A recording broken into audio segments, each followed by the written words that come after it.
বিসমিল্লাহির রহমানির রহিম আলহামদুলিল্লাহি ওয়াসসালাতু ওয়াসসালামু আলা রাসূলিল্লাহি ওয়া বা'দ। সম্মানিত উপস্থিতি, আলোচনা চলছিল বদরুত তামাম শারহুল আমিয়াতি শাইখুল ইসলাম এই কিতাবের কবর বিষয়ক আলোচনা, যেখানে আমরা জেনেছিলাম গত ক্লাসে যে কবরের শাস্তি, জান্নাত জাহান্নাম ইত্যাদি বিষয়ক বেশ কিছু আলোচনা হয়েছিল। এর মধ্যে একটা গুরুত্বপূর্ণ মাসালা ছিল যে জাহান্নাম, জান্নাত এবং জাহান্নাম এগুলো কি কখনো ধ্বংস হবে কিনা। তো এই মাসআলা আমরা জেনেছিলাম যে না, এগুলো কখনোই ধ্বংস হবে না। এটা হচ্ছে আহলুস সুন্নাহ জামাআর একটি সুপ্রতিষ্ঠিত আকীদা যে আল জান্নাতু ওয়ান নারু লা তাফনায়ানি আবাদান। তো আজকে আমরা নতুন একটি আলোচনা যাব। মূলত আজকে হচ্ছে কবরের আলোচনা। দুঃখিত, গত ক্লাসে কবরের আলোচনা ছিল না, ছিল হচ্ছে জান্নাত জাহান্নামের। আর আজকে হবে কবরের আলোচনা। এর আগে একটা প্রশ্ন, যে আল্লাহ সুবহানাহু ওয়া তাআলা যাদেরকে জান্নাত দিবেন তাদেরকে তো ইনসাফ করে জান্নাত দিবেন, তাই না? নাকি যাদেরকে তিনি জান্নাত দিবেন তাদেরকে ইনসাফ বশত জান্নাত দিবেন, তাই তো? আপনারা কি বলেন? তাহলে কি দয়া করে তারা আল্লাহর ফাদল আর কি পাবে। তাহলে আল্লাহ সুবহানাহু ওয়া তাআলা যাদেরকে জান্নাত দিবেন তাদেরকে দয়া পরবশ হয়ে তিনি জান্নাত দিবেন, ঠিক আছে? এটা এমন নয় যে কেউ জান্নাতের হকদার বা জান্নাত সে পায় তার আমলের মাধ্যমে। যদিও কোরআনে দেখবেন এরকম কিছু আয়াত আছে, যেমন ওয়াতিলকাল জান্নাতুল্লাতী উরিসতুমুহা বিমা কুনতুম তা'মালুন, যে এই হলো সেই জান্নাত যা তোমরা প্রাপ্ত হয়েছো। উরিসতুমুহা, প্রাপ্ত হয়েছো কেন? তোমাদের কর্মের কারণে, তোমরা যা করেছিলে তার জন্য। কখনো কখনো এই সমস্ত আয়াতে মনে হতে পারে যে মানুষ তার কর্মের কারণে জান্নাতে যায় বা কর্মের মাধ্যমে সে জান্নাতকে কিনে নেয়। এরপরে আসছে যেমন ইন্নাল্লাহা আশতারা মিনাল মুমিনিনা আনফুসাহুম ওয়া আমওয়ালাহুম বিআন্না লাহুমুল জান্নাহ, আল্লাহ তাআলা মুমিনদেরকে তাদের জান এবং মালের বিনিময়ে জান্নাতকে আল্লাহ তাআলা তাদের কাছে বিক্রি করেছেন। তো এখন এইগুলো দিয়ে কখনো কখনো মনে হতে পারে যে মানুষ তার নিজের জান এবং মাল বা তার আমল দিয়ে সে জান্নাতকে কিনে নিয়েছে। প্রকৃত অর্থে হচ্ছে আল্লাহ তাআলার পক্ষ থেকে একটি কারাম, একটি দয়া, যে আল্লাহ তাআলা এরকম একটি অসম বেচা কিনার একটা ব্যাপার তিনি ঘটিয়েছেন। এটা কিন্তু আসলে কোনো সুষম বা কোনো সাধারণ ডিল না, এটা হচ্ছে একটা অসম ডিল। অর্থাৎ আল্লাহ তাআলা আমাকে এমন কিছু দিচ্ছেন, এত মহান কিছু দিচ্ছেন, বিপরীতে আমি যেটা দিচ্ছি এটার মানে তার যে অবস্থা বা তার যে দান এটা খুবই ছোট বা খুবই কম। তো যেটা বলছিলাম যে আল্লাহ সুবহানাহু ওয়া তাআলা মূলত আমাদেরকে জান্নাত দিবেন, তিনি আমাদের সঙ্গে চুক্তি করেছেন। বেচা বিক্রির যে একটা শর্ত তিনি দিয়ে দিয়েছেন, এটা হচ্ছে আমাদের জন্য একটি কারাম, একটি দয়া আল্লাহ তাআলার পক্ষ থেকে, ঠিক আছে? আল্লাহ তাআলা এটি করতে বাধ্য হন। এরপরের কথা হচ্ছে আজকের যে আলোচনা, তা হচ্ছে ওয়ালিকুল্লি হাইয়িন আকিলিন ফি কবরিহি আমালুন ইউকারিনুহু হুনাকা ওয়া ইউসআলু। এখানে তিনি বলছেন ওয়ালিকুল্লি হাইয়িন আকিল, অর্থাৎ প্রত্যেক জীবিত ব্যক্তি, জীবিত এবং আকিল বুদ্ধিমান ব্যক্তি। আকিল কেন বলা হয়েছে? আই মুকাল্লাফ, অর্থাৎ যার উপর শরীয়তের মাসআলাগুলো যার উপর তাকলিফ করা হয়েছে, অর্থাৎ যার উপর দায়িত্ব দেওয়া হয়েছে। যেমন আপনারা সবাই জানেন ইসলামের বিধানগুলো, শরীয়তের বিধানগুলো এমন ব্যক্তিদের উপরই দেওয়া হয় যারা আকিল। যদি কেউ মাজনুন হয়, পাগল হয়, তাহলে এখানে দুটি শর্ত, একটা হচ্ছে হাই হতে হবে, দ্বিতীয় হতে হবে আকিল। অর্থাৎ যেই জিনিসগুলো মৃত, যাদের জীবন নাই তাদের কোনো হিসাব নাই, আর যাদের বুদ্ধি নাই, জ্ঞান নাই, তাদের কোনো হিসাব নাই। ওয়ালিকুল্লি হাইয়িন আকিলিন, প্রত্যেক জীবন্ত এবং বুদ্ধিমান ব্যক্তির ফি কবরিহি, তার কবরের মধ্যে, আল্লাযী সায়ানতাহি ইলাইহি, কবর হচ্ছে একজন ব্যক্তির দুনিয়ার শেষ অবস্থান। অর্থাৎ দুনিয়াতে মানুষের নিকট তার শেষ অবস্থান কি? কবর। এরপরে তো মানুষ তাকে আর জানতেছে না তার কি হচ্ছে না হচ্ছে। ওয়ায়ুজাজি ফিহি বিহাসাবি আমালিহি আল্লাযী সায়াকারিনুহু হুনাক, এবং এই কবরের মধ্যেই হচ্ছে তার আমলগুলোর মুকারানা করা হবে, তুলনা করা হবে যে তার আমল কি ভালো না খারাপ। যদি ভালো হয় তাহলে ভালো ফল সে ভোগ করতে থাকবে, আর যদি মন্দ হয় তাহলে মন্দ পরিণতি ভোগ করতে থাকবে এই কবরের মধ্যে। কওলুহু, এবং লেখকের যে কথা, ওয়ায়ুস আলু, তাকে প্রশ্ন করা হবে, এর অর্থ কি? হিনামা ইয়াতিহিল মালাকান কামা সাহহাত বিযালিকাল আহাদিস, অর্থাৎ হাদিস সমূহে যেটি সহিহ সূত্রে বর্ণিত হয়েছে, একজন ব্যক্তিকে যখন কবরে রাখা হয় তখন দুইজন ফেরেশতা আসেন তাকে জিজ্ঞাসাবাদ করার জন্য। وفي هذا البيت أثبت الناظم رحمه الله عذاب القبر ونعيمه, এবং এই বাইতের মধ্যে বা এই কবিতার পংক্তির মধ্যে নাজিম বা লেখক রাহিমাহুল্লাহ তিনি কবরের শাস্তি এবং কবরের নিয়ামত দুইটাকে তিনি সাব্যস্ত করেছেন। আচ্ছা, কবরে কি কিছু হবে নাকি কবরে কোনো জীবন নাই, কবরে কোনো নিয়ামতও নাই, কোনো শাস্তিও নাই? আপনাদের কি মনে হয়? অনেকে কিন্তু মনে করে যে কবরের কোনো কিছু হবে না, কবরের শাস্তি এবং কবরের নিয়ামতকে অস্বীকার করার মানুষ দুনিয়াতে আছে, এখনো আছে, ঠিক আছে? কিন্তু প্রকৃত অর্থে কি কবরের শাস্তি অথবা নিয়ামত ভোগ দুইটাই আছে। ওয়ান নুসুসু মিন কিতাবিল্লাহি আযজা ওয়া জাল্লা ওয়া সুন্নাতি রাসূলিহি সাল্লাল্লাহু আলাইহি ওয়াসাল্লাম মুতাওয়াতিরাতুন ফি যালিক, এই ক্ষেত্রে কোরআনের আয়াত তো আছেই, এমনকি নবী সাল্লাল্লাহু আলাইহি ওয়াসাল্লামের সুন্নত মুতাওয়াতির সূত্রে আছে, অর্থাৎ ব্যাপক পরিমাণে হাদিস এই ক্ষেত্রে বর্ণিত হয়েছে।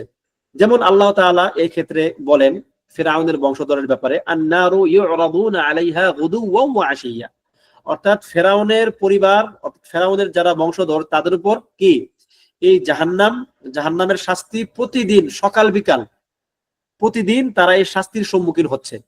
ফেরাউন কি এখন কিয়ামতকে সংগৃহীত হয়ে গেছে? এখন হয় নাই। সুতরাং ফেরাউনের এখন যে জীবনটা সেটি হচ্ছে একটা কবরের জীবন, যদিও তাকে কবরস্থ করা হয় না। আপনারা জানেন যে ফেরাউনের লাশ এখনো আছে, জাদুঘরে রাখা আছে। তাহলে কবরের শাস্তি কেমনে সাব্যস্ত হলো এখানে? মূলত একজন ব্যক্তি যখন সে মারা যায় তখন থেকেই তার কবরের জীবন শুরু হয়, তাকে কবরস্থ করা হোক বা না হোক। যদি কবরস্থ করা হয় তাহলে তার শরীর এবং আত্মার উপর এবং তার শরীর এবং আত্মা দুইয়ের উপরই হয়। আর যদি কবরস্থ না করা হয়, যদি কোনো ব্যক্তির লাশ পুড়িয়ে দেওয়া হয় বা জলে ভাসিয়ে দেওয়া হয়, তবুও তার আত্মার উপরে কবরের জীবন শুরু হয়ে যায়। তো এটাই আল্লাহ তাআলা এখানে বলছেন যে ফেরাউন সে যেহেতু মারা গেছে, তার জান আল্লাহ তাআলা কবজ করে নিয়েছেন, তার উপর জাহান্নামের শাস্তিটা প্রত্যেক দিন সকাল এবং সন্ধ্যা তার নিকট উপস্থিত করা হয়, অর্থাৎ তাকে শাস্তি দেওয়া হচ্ছে। ওয়ায়াউমা তাকুমুস সাআতু আদখিলু আলা ফিরআউনা আশাদ্দাল আযাব, এবং যেদিন কিয়ামত সংঘটিত হবে তখন ফেরাউনের পরিবারকে বা ফেরাউনের বংশধরকে, যারা ফেরাউনের সঙ্গে তার এই ঘৃণ্য অপকর্মে যুক্ত ছিল, তাদেরকে কঠিন শাস্তিতে প্রবেশ করানো হবে। এবং আল্লাহ তাআলা আরো বলেন,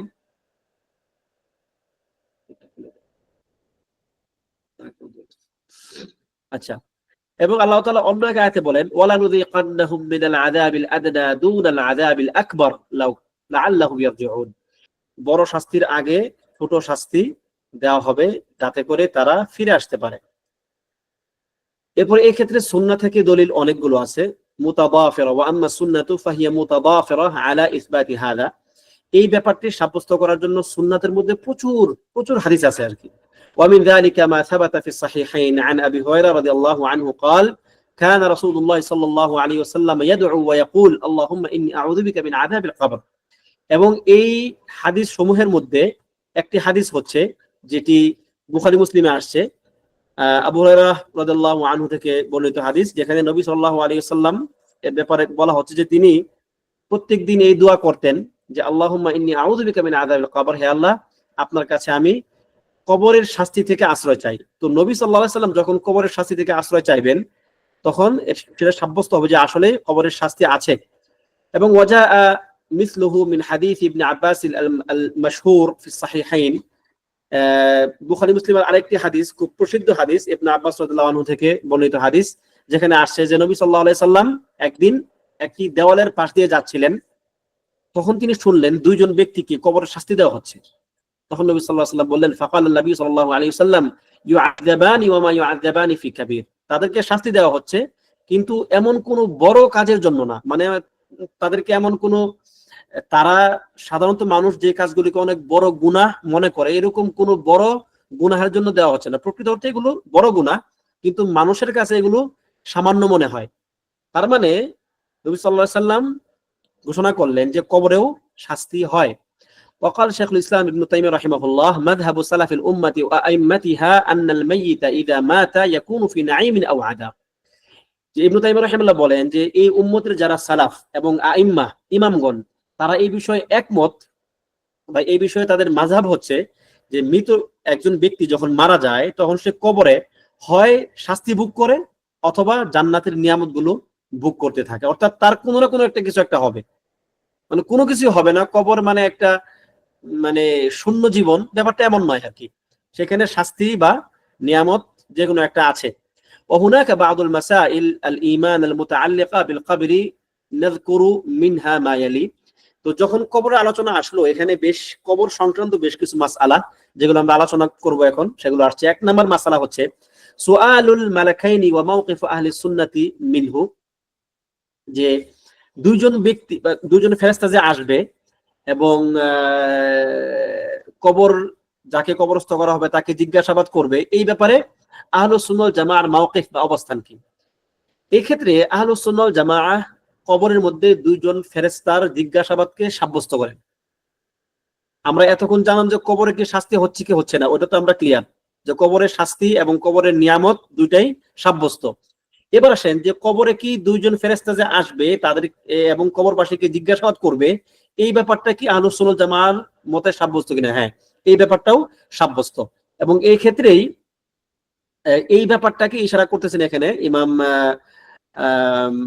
ইবনে তাইমিয়া রাহিমাহুল্লাহ, যেখানে তিনি বললেন ওয়ায়ুস আলু, এবং তাদেরকে জিজ্ঞাসাবাদ করা হবে। কি জিজ্ঞাসাবাদ করা হবে? যেমনটা আপনারা জানেন মান রাব্বুক মা দীনুক মান নাবিয়ুক অথবা মান হাদার রাজুল, এরকম প্রশ্ন করা হবে।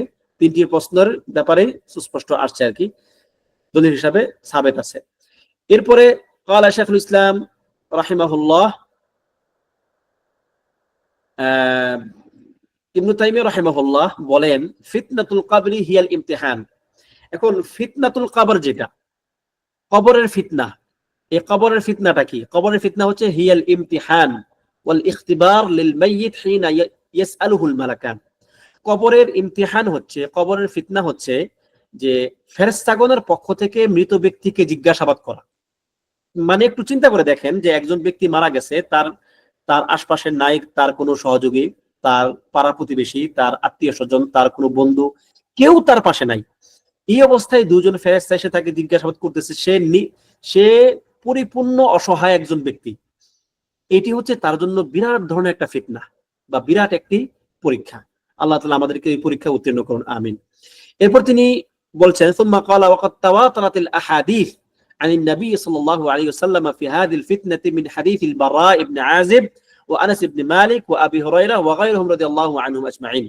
অর্থাৎ এই ক্ষেত্রে দুইজন ফেরেশতা যে জিজ্ঞাসাবাদ করবেন, এই ক্ষেত্রে মানে মুতাওয়াতির সূত্রে হাদিস বর্ণিত হয়েছে। মুতাওয়াতির আপনারা জানেন মুতাওয়াতির কাকে বলে, অর্থাৎ বিরাট বড় একটা অংশ আরেক প্রত্যেক যুগেই বড় একটি অংশ আরেকটি বড় অংশের নিকট হাদিস যে হাদিসকে বর্ণনা করেন তাকে বলা হয় মুতাওয়াতির। যেমন বারা ইবনে আজিব রাদিয়াল্লাহু আনহু বিখ্যাত সাহাবী, আনাস ইবনে মালিক রাদিয়াল্লাহু আনহু নবী সাল্লাল্লাহু আলাইহি ওয়াসাল্লামের খুব কাছের মানুষ, তার খাদেম, এবং আবু হুরায়রা সবচেয়ে বেশি বর্ণনাকারী হাদিসের ক্ষেত্রে, এবং তারা ছাড়াও এরকম আরো অনেক সাহাবী এই ক্ষেত্রে হাদিস বর্ণনা করেছেন এবং তাদের হাদিসগুলো মুতাওয়াতির সূত্রে আসছে যে কবরে ব্যক্তিকে জিজ্ঞাসাবাদ করা হবে। وهي عامة للمكلفين إلا النبيين فقد اختلف فيهم।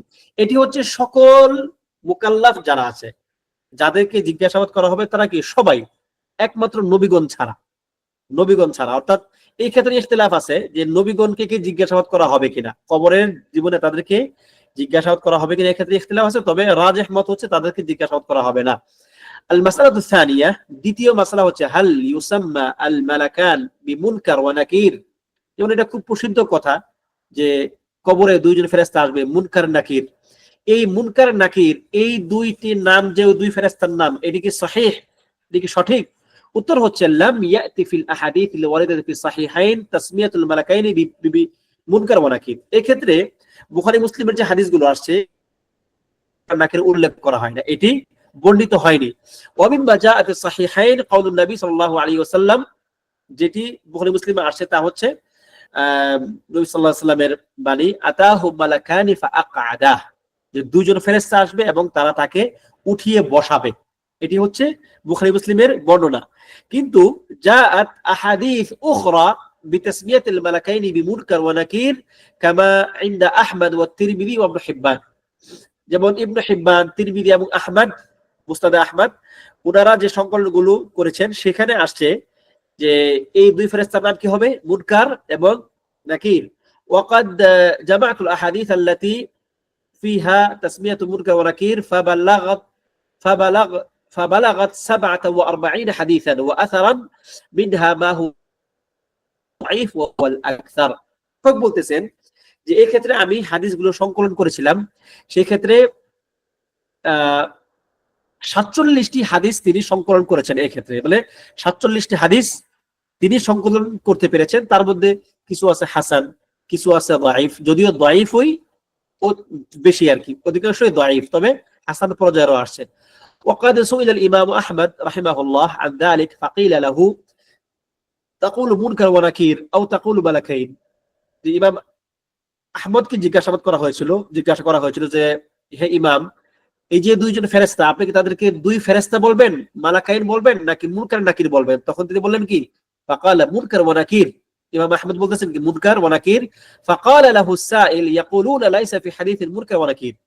তখন তাকে বলা হলো যে জি সালাতের ওয়াক্ত হলে চলে যান। তখন তাকে বলা হলো কি যে এটি তো হাদিসে আসেনি, মানুষ বলে যে হাদিসে উল্লেখ করা হয়নি মুনকার নাকির। তখন তিনি বললেন কি? ফাকালা মুনকার ওয়া নাকির হুয়া হাকাযা। তিনি বললেন যে না, এটা এরকমই, অর্থাৎ তিনি মুনকার নাকির সাব্যস্ত করেছেন। ইয়ানি ইন্নাহুমা মুনকার ওয়া নাকির। ওয়া আলা হাযিহি আত-তাসমিয়া আকসারু আহলিল ইলমি মিম্মান আল্লাফা ফি হাযাল মাওদু'। এই ক্ষেত্রে যে সমস্ত উলামায়ে কেরাম রচনা, বিভিন্ন লেখনী লিখেছেন, তাদের অধিকাংশই হচ্ছে এই মতের পক্ষে, অর্থাৎ তারা মুনকার এবং নাকির সাব্যস্ত করেছেন। ওয়াকাদ জাআ ফি বা'দিল আহাদিস আন্নাহুম আরবা'a। কিছু কিছু হাদিসে তাদের এই সংখ্যাটা 4 জন আসছে, অর্থাৎ 4টা নাম আসছে। সেগুলো কি? মুনকার, নাকির, নাকুর, রুমান। এই 4টা নাম কিছু কিছু হাদিসে আসে। তবে লাকিন লা ইয়াসবুতু ফিহি শাইউন সাহিহ, তবে এর কোনটাই সহিহ সূত্রে বর্ণিত হয়নি। ওয়াজা ফি বা'দির রিওয়ায়াত, কিছু কিছু রিওয়ায়াতে আসছে মুবাশশির ওয়া বাশির। দুইজনের নাম মুনকার নাকির না হয়ে মুবাশশির ওয়া বাশির, এই দুই নামেও আসছে। ওয়া হাযা লা ইয়াসবুতু ফিহি শাইউন আইদা, এবং এই ক্ষেত্রেও সহিহ সূত্রে কোনো কিছু বর্ণিত হয়নি। এরপরে হচ্ছে নতুন একটি তৃতীয় মাসআলা, হাল আযাবুল কবরি খাসুন বিহাযিল উম্মাহ আও আন্নাহু লিকুল্লিল উমাম। এই যে জাহান্নামের শাস্তি, দুঃখিত, কবরের শাস্তি, এটি কি এই উম্মতের জন্য খাস নাকি সকল উম্মতের জন্যই প্রযোজ্য? অন্যান্য উম্মতের জন্যও কি এটি প্রযোজ্য কিনা এই প্রশ্ন। উত্তর হচ্ছে আযাবুল কবরি আম্মুন লিকুল্লিল উমাম, এটি সকল উম্মতের জন্যই প্রযোজ্য। কেননা আল্লাহ সুবহানাহু ওয়া তাআলা এখানে বলছেন ফিরআউনের বংশধরের ব্যাপারে, আন-নারু ইউরাদুনা আলাইহা গুদুওয়া ওয়া আশিয়া। তাদের নিকট জাহান্নামকে উপস্থাপন করা হয় বা তাদেরকে জাহান্নামের মুখোমুখি করা হয় সকাল এবং সন্ধ্যায়। ফিরআউন তো আমাদের উম্মতের কেউ না, নবী সাল্লাল্লাহু আলাইহি ওয়াসাল্লামের উম্মতের কেউ না, সে আগের উম্মতের অংশ, এবং তবুও তার কথা এখানে উল্লেখ করা হয়েছে। চতুর্থ মাসআলা হচ্ছে হাল আযাবুল কবরি ওয়া নাঈমিহি আলাল জাসাদি ওয়ার রূহ আম হুয়া আলা আহাদিহিমা দুনাল আখর। এই যে জাহান্নামের শাস্তি, কবরের শাস্তি, এই কবরের শাস্তি এবং তার নিয়ামত, এগুলো কি মানুষের রূহের উপর নাকি তার শরীরের উপর নাকি উভয়টার উপর? এই ক্ষেত্রে একটি প্রশ্ন তৈরি হয়। উত্তর হচ্ছে উমুমুন নুসুস তাদুল্লু আলা আন্নাহু লিল জাসাদি ওয়ার রূহ। সাধারণ যে নুসুস গুলো আসছে, এটা নির্দেশ করে যে এই শাস্তি এবং নিয়ামত এগুলো কি জাসাদ, দেহ, এবং রূহ দুইয়ের উপরই হবে। যেমন শাইখুল ইসলাম ইবনে তাইমিয়া রাহিমাহুল্লাহ বলেন, ওয়া আহাদিসু আযাবিল কবরি কাসীরাতুন মুতাওয়াতিরা। আযাবুল কবরের ব্যাপারে হাদিসগুলো মুতাওয়াতির, অনেক, প্রচুর। ওয়াল আযাব ওয়ান নাঈমু আল্লাযী ফিল কবরি ইয়াকুনু আলা আন-নাফসি ওয়াল বাদনি জামিআন বিত্তিফাকি আহলি সুন্নাতি ওয়াল জামাআহ। আহলুস সুন্নাহ ওয়াল জামাআর সকলের মতে এই কবরের শাস্তি নফস, আত্মা এবং দেহ উভয়ের উপরে সংগঠিত হবে। তুনআমুন নাফসু ওয়া তুআযাবু মুনফারিদাতান আনিল বাদানি ওয়া তুআযাবু মুত্তাসিলাতান বিল বাদান। অর্থাৎ জান্নাতের যে নফস সে নিয়ামত ভোগ করবে অথবা শাস্তি প্রাপ্ত হবে, নিজে যেমন একা হবে, পাশাপাশি দেহের সঙ্গে মিলেও সে শাস্তি অথবা নিয়ামত ভোগ করবে। ওয়াল বাদানু মুত্তাসিলুন বিহা, বাদান শরীর নফসের সঙ্গে সম্পৃক্ত, মানে জোড়ানো। فيكون النعيم والعذاب عليهما في هذا الحال مجتمعين كما يكون للروح منفردة عن البدن। রুহের উপরে যেমন আলাদা করে শাস্তি এবং নিয়ামত দেওয়া হবে, রূহ যেমন আলাদা করে সে যেমন সেটাকে ভোগ করবে, পাশাপাশি দেহ এই ক্ষেত্রে শরীক থাকবে। والنعيم على البدن دون الروح ففيه قولان مشهوران لأهل الحديث والسنة وأهل الكلام। এবং নিয়ামত শাস্তির একটা পার্ট, জান্নাতের নিয়ামত গুলো হবে দেহের উপরে, রুহের উপরে হবে না। এই ক্ষেত্রে এই একটি মত আছে, এই ক্ষেত্রে দুটি মাশহুর কওল আছে, লিআহলি সুন্নতি লিআহলিল হাদিসি ওয়াস সুন্নাহ ওয়া আহলিল কালাম। অর্থাৎ যারা আহলুল কালাম এবং আহলুস সুন্নাহ দুইয়ের মধ্যে দুটি মত খুব মাশহুর। ঠিক আছে, অর্থাৎ তাদের একটা মত হচ্ছে, তারা যেটা বলে, আহলুল কালামরা যেটা বলে, নিয়ামত ভোগ যেটা নিয়ামতটা হবে দেহের উপরে। আর আহলুস সুন্নাহ ওয়াল জামাআহ এর মত হচ্ছে যে দেহ এবং রূহ দুটার উপরে নিয়ামত আসবে। কওলুহু, এবং তার বাণী, হাদা ইতিকাদু শাফিঈ ওয়া মালিক ওয়া আবি হানিফা সুম্মা আহমদ ইশারাতুন ইলা মা যিকরা মিন মাসাইল ইতিকাদ। যে এই যে বাইত, অর্থাৎ এটি হচ্ছে আবু হানিফা, শাফিঈ, মালিক এবং আহমদ, এই যে চার ইমাম, প্রসিদ্ধ চার ইমাম, চার মাযহাবের চার ইমাম, এই চার ইমাম এই ক্ষেত্রে তাদের আকীদা হচ্ছে এটি। এটি মানে কি, এর আগে যতগুলো আকীদা আমরা বর্ণনা করলাম, এই যে লামিয়ার মধ্যে আমরা যতগুলো আকীদা সম্বন্ধে জানলাম, সাহাবীদের ব্যাপারে আকীদা, কোরআনের ব্যাপারে আকীদা, কবরের শাস্তির ব্যাপারে আকীদা, জান্নাত জাহান্নামের ব্যাপারে আকীদা ইত্যাদি যতগুলো আকীদা আমরা উল্লেখ করলাম, এই সবগুলো তাদের সকলের মত বা তাদের আকীদা হচ্ছে এরকম। ওয়াকালুহু ইউনকালু يعني هذه العقائد التي توجت بها هذه الابيات منقولة مثبتة। এই যে আকীদাগুলো এখানে নকল করা হলো, যেখানে আকীদার বিভিন্ন মাসআলা নিয়ে আলোচনা করা হলো, এগুলো কি মানকুলা, এগুলো এমন না যে লেখক নিজে থেকে উল্লেখ করেছেন, বলো মানকুল, তিনি তার যারা সালাফ ছিলেন তাদের থেকে তিনি নকল করেছেন, শুধুমাত্র তিনি বানিয়ে এই আকীদাগুলো বর্ণনা করেননি। মুসবাতা, এবং এগুলো সাবেত, প্রসিদ্ধ এবং সাব্যস্ত, আনহুম জামিআন, প্রত্যেকের থেকে এগুলো সাব্যস্ত। এরপর তিনি বললেন, ফাইন ইত্তাবা'তা সাবিলাহুম ফামুওয়াফফাকুন, যদি তুমি তাদের এই মত পোষণ করো, তাদের মতে যদি তুমি চলো, তাহলে তুমি মুওয়াফফাক, তুমি আল্লাহ তাআলার পক্ষ থেকে তৌফিক প্রাপ্ত ব্যক্তি। ওয়া ইনিবতাদা'তা ফামা আলাইকা মুআওয়ালু, আর যদি তুমি এই ক্ষেত্রে, আচ্ছা এই প্রথমটা আগে শেষ করি, আই আল কাওয়িম ওয়া মানহাজুহুমুল মুস্তাকিম, অর্থাৎ যদি তুমি তাদের সত্য সরল সঠিক মানহাজকে মেনে চলো, ফামুওয়াফফাকুন, তুমি ফিদ দুনিয়া ওয়াল আখিরাহ, তুমি মুওয়াফফাক, অর্থাৎ তুমি তৌফিক প্রাপ্ত আল্লাহর পক্ষ থেকে, বিশেষ রহমত প্রাপ্ত আল্লাহ তাআলার পক্ষ থেকে দুনিয়া এবং আখিরাতে। এখানে ওয়াহুনা মাসআলা, এখানে একটি মাসআলা, তা হলো হালিল মাকসুদ বিত্তিবা'i হাউলা লিযাওয়াতিহিম আও লিআন্নাহুম আইম্মাতুন ইক্তাদু বিন নবী সাল্লাল্লাহু আলাইহি ওয়াসাল্লাম।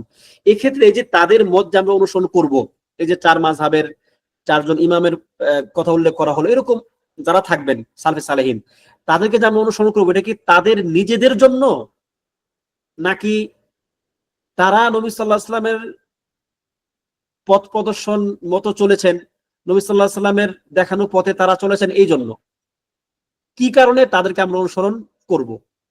কতটুকু বাকি আছে? ও শেষের দিকে। আচ্ছা, তো এর উত্তর হচ্ছে লা শাক্কা আন্না ইত্তিবা'আহুম লাইসা লিযাওয়াতিহিম, কোনো সন্দেহ নাই যে এই যে তাদেরকে আমাদের অনুসরণ, এটি তাদের নিজেদের জন্য না। ব্যাপারটা এমন না যে আমরা তাদেরকে অনুসরণ করি তাদের নিজেদের জন্য, এটি কি ব্যাপারটি এমন নয়। বরং ওয়া ইন্নামা লিআন্নাহুম মুত্তাবিউনা লিন-নবী সাল্লাল্লাহু আলাইহি ওয়াসাল্লাম, বরং তাদেরকে আমরা অনুসরণ করি এই জন্য যে তারা নবী সাল্লাল্লাহু আলাইহি সাল্লামকে অনুসরণ করতেন, এই জন্য আমরা তাদেরকে অনুসরণ করি। এমনকি নবী সাল্লাল্লাহু আলাইহি সাল্লামকেও তো আমরা তার নিজের জন্য অনুসরণ করি না, তাই কিনা? আমরা নবী সাল্লাল্লাহু আলাইহি সাল্লামকেও ভালোবাসি, অনুসরণ করি। কেন? কারণ আল্লাহ তাআলা আমাদেরকে তাকে ভালোবাসতে বলেছেন, তাকে অনুসরণ করতে বলেছেন। একমাত্র আল্লাহ সুবহানাহু ওয়া তাআলা ছাড়া শুধুমাত্র সত্তাগত কারণে অন্য আর কাউকে ভালোবাসা আনুগত্য করা হয় না। এজন্যই একটি কায়দা আছে, আপনারা যদি পারেন একটু নোট করে নেন কায়দাটা। কায়দাটা হচ্ছে লা ইউহাব্বু লিযাতিহি ইল্লাল মাওজুদু বিযাতিহি। একটা একটা কায়দা, এটা একদম দুনিয়ার সবার ক্ষেত্রে একই কথা। লা ইউহাব্বু লা ইউহাব্বু লিযাতিহি ইল্লাল মাওজুদু বিযাতিহি। অর্থাৎ কোন সত্তা, কোন সৃষ্ট জীব বা কাউকেই ভালোবাসা হবে না তার নিজের জন্য, তবে কাকে ভালোবাসা হবে তার নিজের জন্য যে ব্যক্তি নিজেই স্বয়ংসম্পন্ন, অর্থাৎ যে নাকি মওজুদ বিযাতিহি, যাকে কেউ অস্তিত্বে আনে নাই, এমন সত্তা ছাড়া কাউকে তার সত্তার জন্য ভালোবাসা যাবে না। তো এরকম সত্তা কে আছেন যাকে কেউ মানে অস্তিত্বে আনে নাই? আল্লাহ সুবহানাহু ওয়া তাআলা। সুতরাং আল্লাহ সুবহানাহু ওয়া তাআলা এমন এক সত্তা যাকে শুধুমাত্র তার জন্যই ভালোবাসতে হবে। আল্লাহ তাআলাকে আপনি অন্য কোনো কারণে ভালোবাসবেন না, বরং তার জন্যই তাকে আপনি ভালোবাসবেন। কিন্তু অন্য সকল যারা আছে, পিতা মাতা, নবী সাল্লাল্লাহু আলাইহি ওয়াসাল্লাম সহ যত মানুষ আছে দুনিয়াতে, যত সৃষ্ট জীব আছে, প্রত্যেককে আপনি ভালোবাসবেন অন্যের কারণে।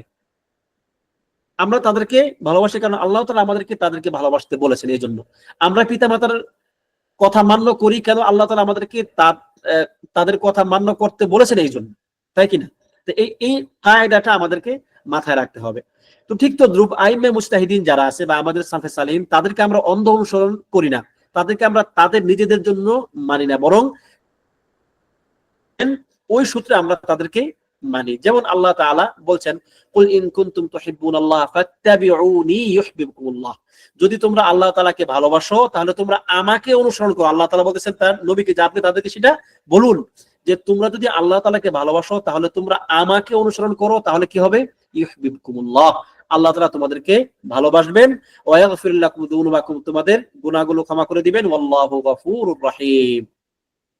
ولهذا أصحاب الحق لا يتعصبون لهؤلاء الأئمة الأربعة। এইজন্য যারা হকপন্থী, যারা আসলে হককে মানেন, তারা এই চার মাযহাবের বা চার ইমাম যারা আছেন তাদেরকে নিয়ে তারা তাআসসুব করেন না, যে তাদের সব যেটা ভুল সাব্যস্ত হয়েছে পরবর্তীতে সেটাও মানা হবে, যা সঠিক তা মানা হবে। ব্যাপারটা এমন না। যারা হকপন্থী তারা এই মত অনুসরণ করেন না। কেননা ফাত্তাআসসুবু লাহুম মাযমুম, কেননা তাআসসুব, কাউকে কারো ব্যাপারে অতিরিক্ত বাড়াবাড়ি করা, কারো ভালোবাসার ক্ষেত্রে অতিরিক্ত বাড়াবাড়ি করা কি মাযমুম, এটি হচ্ছে একটি নিন্দনীয় কাজ। ওয়া ইয়াকুনু তাআসসুবু মামদুহান ইযা কানা লিল হাক্কি ওয়া লিমা জাআ আনিল্লাহি আযজা ওয়া জাল ওয়া আন রাসূলিহি সাল্লাল্লাহু আলাইহি ওয়াসাল্লাম। তবে তাআসসুব মানে কি? গোরামি করা। যদি আপনার এই গোরামিটা হকের জন্য হয়, যে আপনি হক মানার ক্ষেত্রে আপনার তাআসসুব, যে হক যেখানে থাকবে আপনি সেখানে আছেন, এই ব্যাপারটা হলে ঠিক আছে, এটা মামদুহ, বরং এটা প্রশংসনীয়। কিন্তু কোনো ব্যক্তির ক্ষেত্রে তাআসসুব করা, কোনো গোষ্ঠীর জন্য তাআসসুব করা, কোনো একটা ফিকরার জন্য, কোনো একটা আদর্শের জন্য, যে আদর্শটা হকের সঙ্গে সাংঘর্ষিক, এরকম আদর্শের জন্য তাআসসুব করা, এটি সবসময় মাযমুম, এটি কখনোই কাম্য নয়।